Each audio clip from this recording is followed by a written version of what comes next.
शिव ये केवल एक नाम नहीं है, ये एक गूंज है, एक ऐसी गूंज जो ब्रह्मांड के कण-कण में समाई है। कल्पना कीजिए उस शून्यता की, उस गहरे सन्नाटे की जो सृष्टि के निर्माण से पहले था और जो प्रलय के बाद भी शेष रहेगा। वो शून्यता ही शिव है, वो अनंत अंधकार ही शिव है। नमस्कार, आज हम एक ऐसी रात्रि की यात्रा पर चलेंगे जो केवल कैलेंडर की एक तारीख नहीं, बल्कि मानव चेतना के शिखर पर पहुंचने का एक महाद्वार है। वर्ष 2026 में फाल्गुन मास की कृष्ण पक्ष की चतुर्दशी यानी 15 फरवरी का दिन, ये वो समय है जब समय और स्थान का भेद मिट जाता है और केवल महादेव शेष रहते हैं। अक्सर हम अपने जीवन में प्रकाश की कामना करते हैं, उजाले की पूजा करते हैं, लेकिन शिव को रात्रि क्यों प्रिय है? इसका उत्तर बहुत गहरा है। प्रकाश सीमित है, वो आता है और चला जाता है, सूर्य उगता है और ढल जाता है, लेकिन अंधकार असीमित है, वो अनंत है, वो हर जगह है। शिव वही अनंत विस्तार है।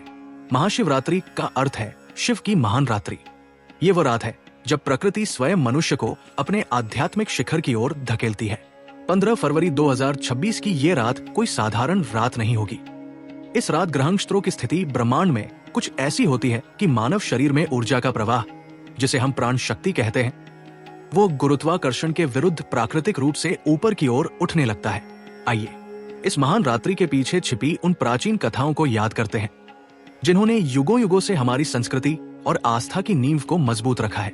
हमारे पुराणों में इस रात्रि के 3 प्रमुख महत्व बताए गए हैं और हर कथा हमारे जीवन के एक अलग पहलू को छूती है। पहला और सबसे हृदय स्पर्शी प्रसंग शिव और शक्ति के मिलन का है। कहा जाता है कि युगों की कठोर तपस्या के बाद इसी दिन आदियोगी शिव का विवाह माता पार्वती से हुआ था। यह विवाह कोई साधारण घटना नहीं थी, ये पुरुष और प्रकृति का मिलन था। एक और शिव जो परम वैरागी है, जो श्मशान में भस्म लगाकर ध्यान में लीन रहते हैं, जिनके पास न महल है न संपत्ति, और दूसरी ओर पार्वती जो सौंदर्य, प्रेम और सांसारिक धर्म की प्रतीक है। महाशिवरात्रि उस संतुलन का उत्सव है जो हमें सिखाता है कि गृहस्थ और सन्यासी दोनों ही शिव को पा सकते हैं। जब शिव की बारात निकली थी तो वो दृश्य अद्भुत था। उस बारात में देवता भी थे और असुर भी, भूत प्रेत भी थे और ऋषि मुनि भी, सुंदर भी थे और कुरूप भी। ये दृश्य हमें ये बहुत बड़ी सीख देता है कि शिव किसी एक गुट के नहीं, वे सबके हैं। वे भेदभाव नहीं करते। जो समाज द्वारा ठुकरा दिए गए उन्हें भी शिव ने अपने गणों में शामिल किया। दूसरी कथा हमें उस समय में ले जाती है जब देवता और असुर अमृत की खोज में समुद्र मंथन कर रहे थे। अमृत की अभिलाषा सबको थी, लेकिन अमृत से पहले निकला हलाहल विष। वो विष इतना घातक था कि उसकी एक बूंद पूरे ब्रह्मांड को जलाकर राख कर सकती थी। देवता घबरा गए, असुर भाग खड़े हुए। जब कोई उपाय न सूझा तो सब कैलाश की ओर दौड़े। जगत के संरक्षण के लिए करुणा के सागर महादेव ने बिना एक क्षण गवाए वो विष अपनी हथेली पर लिया और पी गए। लेकिन उन्होंने उसे न तो निगला और न ही बाहर थूका, बस अपने गले में रोक लिया।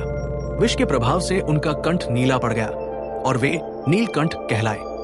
माना जाता है कि महाशिवरात्रि वही रात्रि है जब शिव ने ये विषपान किया था। भक्त पूरी रात जागकर उनकी आराधना इसलिए करते हैं ताकि शिव को उस विष की जलन से राहत मिल सके।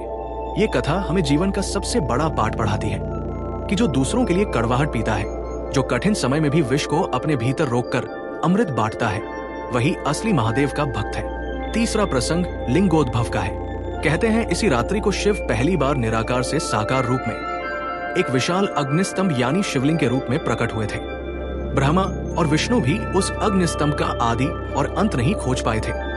ये अग्निस्तंभ प्रतीक है उस ऊर्जा का जिसका न कोई आरंभ है और न कोई अंत। इसलिए महाशिवरात्रि शिव के उस अनंत स्वरूप को नमन करने का पर्व है। लेकिन क्या ये कथाएं केवल इतिहास है? नहीं, इनके पीछे गहरे आध्यात्मिक संकेत छिपे हैं जिन्हें समझना आज के मनुष्य के लिए बहुत आवश्यक है। शिव का त्रिशूल आपके भीतर के 3 गुणों सत्व, रजस और तमस के नियंत्रण का प्रतीक है। उनका डमरू उस नाद या ध्वनि का प्रतीक है जिससे सृष्टि की रचना हुई। उनके गले का सर्प ये दर्शाता है कि जिसे दुनिया सबसे खतरनाक और जहरीला मानती है, शिव उसे अपना आभूषण बना लेते हैं, यानी वे भय से मुक्त है। जब आप शिव को देखते हैं तो आप भय को नहीं बल्कि अभय को देखते हैं। 15 फरवरी 2026 को आने वाली महाशिवरात्रि का विशेष वैज्ञानिक महत्व भी है। आधुनिक विज्ञान भी अब मानता है कि इस रात पृथ्वी के उत्तरी गोलार्ध की स्थिति ऐसी होती है कि एक विशेष प्रकार की अपकेंद्रीय शक्ति या सेंट्रीफ्यूगल फोर्स काम करती है। हमारे ऋषियों ने हजारों साल पहले ये जान लिया था। उन्होंने नियम बनाया कि इस रात अपनी रीढ़ की हड्डी को सीधा रखना अनिवार्य है। अगर आप इस रात लेटते हैं या सोते हैं तो आप उस प्राकृतिक ऊर्जा के प्रवाह को रोक देते हैं जो आपको आध्यात्मिक उन्नति दे सकती है।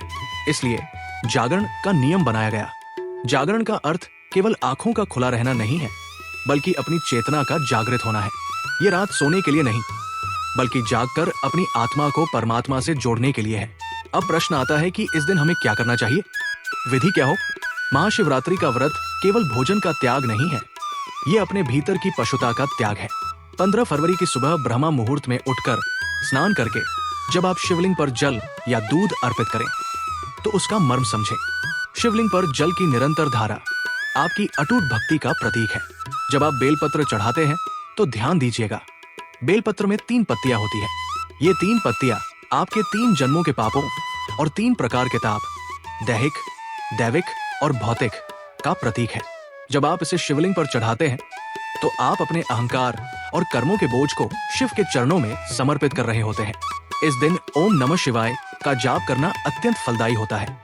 ये पंचाक्षर मंत्र आपके शरीर के 5 तत्वों मिट्टी, पानी, आग, हवा और आकाश को शुद्ध करता है। इस वर्ष 15 फरवरी को कोशिश करें कि सूर्यास्त के बाद से लेकर अगले दिन सूर्योदय तक आप ध्यान की मुद्रा में रहें। यदि पूरी रात संभव न हो तो मध्यरात्रि का समय, जिसे निशिता काल कहते हैं, उस समय ध्यान अवश्य करें। ये वो समय है जब वातावरण में अद्भुत शांति होती है और ईश्वरीय तरंगे अपने चरम पर होती है।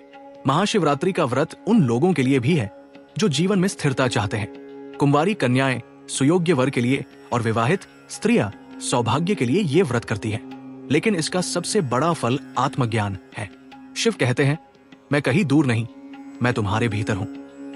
जिस दिन आप अपनी हर सांस में, हर धड़कन में शिव को महसूस करने लगेंगे, उस दिन आपका जीवन ही शिवरात्रि बन जाएगा। आज के दौर में जब हम तनाव, चिंता और भागदौड़ में जी रहे हैं, शिव का ये संदेश और भी प्रासंगिक हो जाता है। शिव शव नहीं, वे शिव हैं, यानी कल्याणकारी। वे संहारक हैं। लेकिन वे किसका सहार करते हैं? वे हमारे दुखों का, हमारे अज्ञान का और हमारे झूठे अहंकार का सहार करते हैं। महाशिवरात्रि हमें याद दिलाती है कि जीवन केवल भौतिक सुखों का नाम नहीं है, एक ऐसा आयाम भी है जो इन सबसे परे है। जब आप 15 फरवरी 2026 की रात को दिया जलाकर बैठेंगे तो उस लौ को देखिएगा। वो लौ हमेशा ऊपर की ओर उठती है। ठीक वैसे ही आपकी चेतना को भी ऊपर उठना है, चाहे आप किसी भी उम्र के हों। शिव को समझना कठिन नहीं है। वे भोलेनाथ हैं। केवल एक लोटा जल और सच्चे भाव से प्रसन्न हो जाते हैं। उन्हें स्वर्ण या आभूषण नहीं चाहिए, उन्हें आपका भाव चाहिए, आपका समर्पण चाहिए। तो इस बार की महाशिवरात्रि को केवल एक त्योहार की तरह न मनाएं, इसे एक रूपांतरण का दिन बनाएं। अपने भीतर के शिव को जगाएं। संकल्प ले कि जैसे शिव ने विष पिया, हम भी समाज की कड़वाहट को पीकर अमृत बांटेंगे। संकल्प ले कि हम अपने विकारों को भस्म कर अपनी राख से नए व्यक्तित्व का निर्माण करेंगे।